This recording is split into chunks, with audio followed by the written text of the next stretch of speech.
Today I'm going to tell you the story of how American Airlines sold a plane ticket for life. This plane ticket was called the Airpass, and it would let you fly to as many places as you wanted in first class comfort as much as you wanted for the rest of your life. This video is going to be split into about 3 parts. First, the history of the pass and why it was offered. Second, the people who used the pass and how they took advantage of the program. And third, where American Airlines stands with its Airpass membership plans today. Okay, let's start with the history of the plan. American Airlines had been doing pretty well until the 1978 Airline Deregulation Act. This act removed federal control over fares, routes, and the number of airlines in the industry. This lack of control led to increased competition, and new companies like Southwest entered the market. These companies had better operational efficiencies than American Airlines, and American Airlines started to hemorrhage money. American Airlines lost $76 million in 1980, and remember, that's $1980, so it's a lot more today. They were really struggling and needed cash. The problem was, in the 1970s and 80s, interest rates are much higher than they are today, so it was really expensive to borrow money.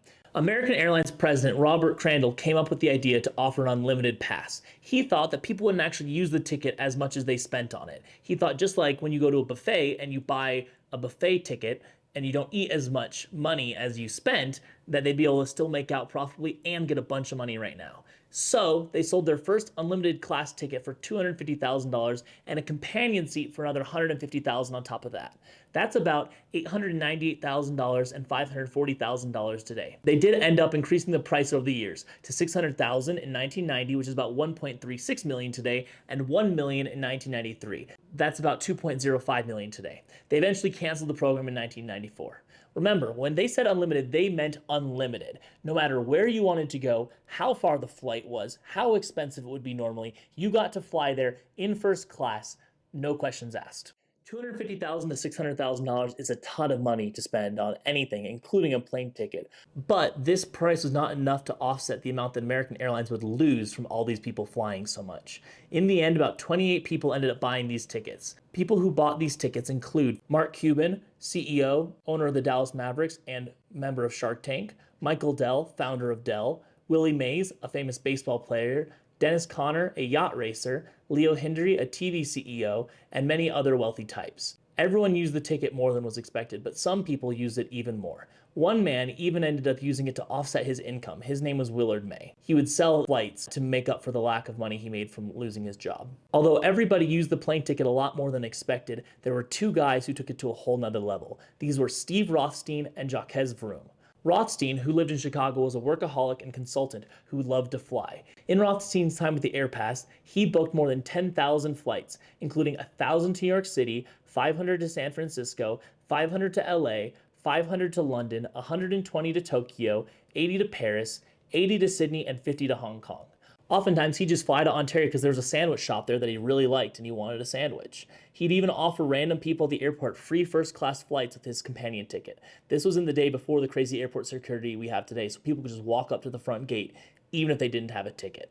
Just to illustrate the crazy level of traveling Rothstein did, just in July of 2004, he traveled 18 times. Nova Scotia, New York, Miami, London, Los Angeles, Maine, Denver, and Fort Lauderdale.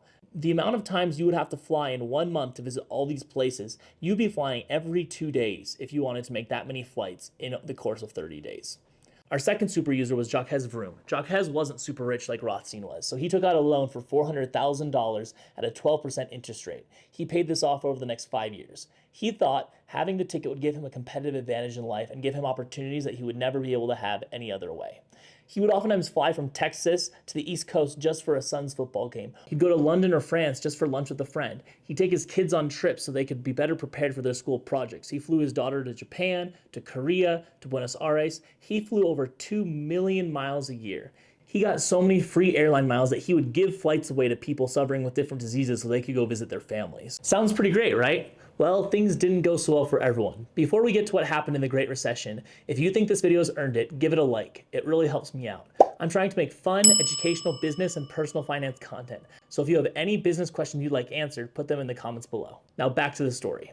In 2008, the Great Recession hit, and American Airlines was again faced with financial difficulties. They needed to find any way they could to save money, so they assigned a woman by the name of Bridget Cade to investigate the Airpass users. Now you may be wondering, why did they care so much about what the Airpass users were doing? Were that many people flying first class in the 2008 financial crisis? Were they really losing out on that much money? And the answer is, They weren't necessarily just losing off on the revenue, but they were also losing out from taxes and award miles they had to pay out. They had to pay taxes for every seat on their plane that they flew, and these Airpass users were charging them millions of dollars a year in taxes alone. So Bridget was charged to figure out if anyone was breaking the rules so they could cancel their memberships. She calculated that Rothstein and Vroom were each costing American Airlines more than $1 million a year. Rothstein would oftentimes even pick out strangers and give them upgrades. This wasn't against the rules, but they did discover that Rothstein had made over 3,000 reservations in 4 years, but only took 2,500 of them. American claimed that Rothstein was booking flights he never planned to take, and that this was fraudulent, and they terminated his ticket in 2008 because of that. Now, would they have terminated it if they weren't in such financial straits? No, he had been doing this for decades, but they needed the money. Rothstein filed suit. A federal judge eventually said that Rothstein did commit fraud, but he committed it in a different way than you might expect. A federal judge eventually said that Rothstein did commit fraud by creating fake names to reserve the seats next to his for extra privacy or space. He was so blatant to include names like Bag Rothstein, so it was obvious that he was committing these fake names. So while they caught Rothstein for using fake names, they got Vroom on a different charge. Bridget suspected Vroom had been selling his tickets. In an attempt to prove Vroom had been selling tickets, American Airlines coerced and threatened 2 different customers, Ayan Mukherjee and Sam Mulroy. Let's start with Ayan's story. Ayan, a college grad on a music scholarship, was detained after check-in. American Airlines offered him a free ticket to Nashville if he admitted to paying Vroom money. Ayan refused. The second customer we know they extorted was Sam Mulroy. They offered him a first-class ticket to anywhere he wanted if he would admit to paying Vroom. Sam refused, and American froze his frequent flyer account. They said they would only unfreeze it if he promised to testify against Vroom. Without proof of Vroom breaking the rules, they canceled his unlimited ticket under suspicion of him selling tickets. American then sued Vroom in court, and Vroom countersued. In discovery, they found that Vroom had indeed sold tickets and had made over $100,000 from one client doing so. The interesting thing about this is that Vroom's contract with American didn't actually prohibit him from selling tickets. American only put that clause in 3 years after Vroom's purchase. Unfortunately, the lawsuit went into legal limbo when American filed for Chapter 11 bankruptcy. American did cancel one more person's ticket. This was Willard May. I mentioned him at the beginning of the video. His ticket was canceled because he was selling tickets to other people to subsidize his income. He didn't fight it, he was tired of flying anyway, and said that he'd been very open about selling his tickets. This is kind of funny. I imagine him just being like, yo, it's all good, man. Anyway, 25 people still fly with American on the Unlimited Airlines ticket, including Shark Tank Mark Cuban, but the American Airlines Airpass that they are using is very different than the one that you could use. So what is the present state of Airpass? There is a modern Airpass offered by American, but it is very different than the unlimited option that they offered previously. In this version, you put anywhere from $10,000 to $30,000 up front, and you get access to a fixed rate pricing system. This can be super handy if you book last minute a lot or switch flights a lot, both of which tend to be really expensive. The price of your flights is deducted from the money you put down, just like a debit card.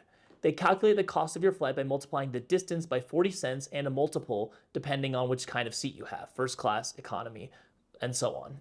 Other perks of the Airpass are priority access, lounge access, in-flight amenities and free upgrades like free Wi-Fi, free food, free alcohol, no fees to make a same-day flight change, you still earn miles, and you get premium customer service. So, is the modern version of Airpass worth it? If you only want cheap tickets, the answer is probably not. If you're more interested in a premium flying experience and lots of flexibility, Airpass might be a choice for you.